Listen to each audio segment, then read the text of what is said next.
people stormed an airline's PNG aircraft.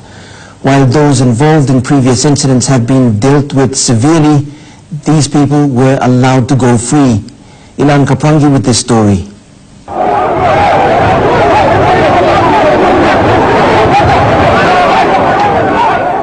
Incident last Friday at the Wapenamanda airport calls for tougher security measures in place. Hundreds of people stormed into the airline's PNG aircraft, breaching civil aviation laws. The people did this with intent to secure a free seat for the flight back to Port Moresby.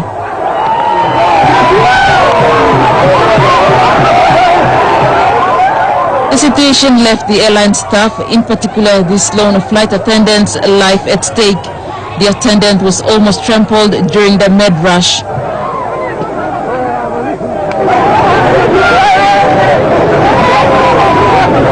The few policemen and correctional service officers present at the time were outnumbered and helpless. But using force later, they eventually brought the crowd under control. This number 49 over star lot this number the government again charge more prosecuting more any other offenders this number lesson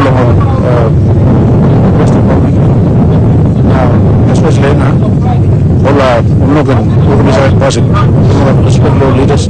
But it did not happen as the PPC said. The 49 people were arrested but later released.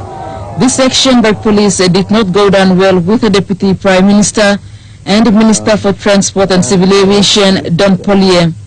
I was a bit disappointed when nobody was arrested on the same instant. People should have been arrested. But what is wrong?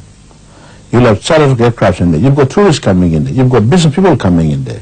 You'll have normally scheduled flights by any operator like Air Niugini. But if you allow such things to continue when the law enforcing agent, the police, and the security don't come into play, then there's a big gap in the confidence that you will place on the security forces and especially the police. He condemned such behavior and warned of airport closure. Being a local, Minister Pollier was also embarrassed and disappointed.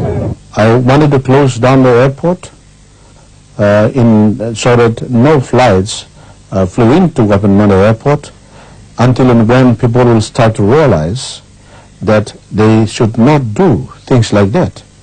Now we're living in the new millennium, the century, and I expect everybody to know civil aviation rules and laws. Governor Ipatas, on the other hand, blamed the media for blowing the incident out of proportion. He condemned the people's behavior, but said they were only hoping for a free flight and had no criminal intentions. Speaking from Wabeg on Tuesday, Governor Ipatas also apologized to Airlines PNG for what happened. I am writing to the management of Airlines PNG to apologize for the unfortunate incident that took place at Wapenamanda. I especially want to sincerely apologize to the pilot and his first officer and the hostess who was on this chartered flight. Governor Ipatas also denied the claims that police released the culprits because he intervened. The governor blamed lack of security. Such airport incident is not new.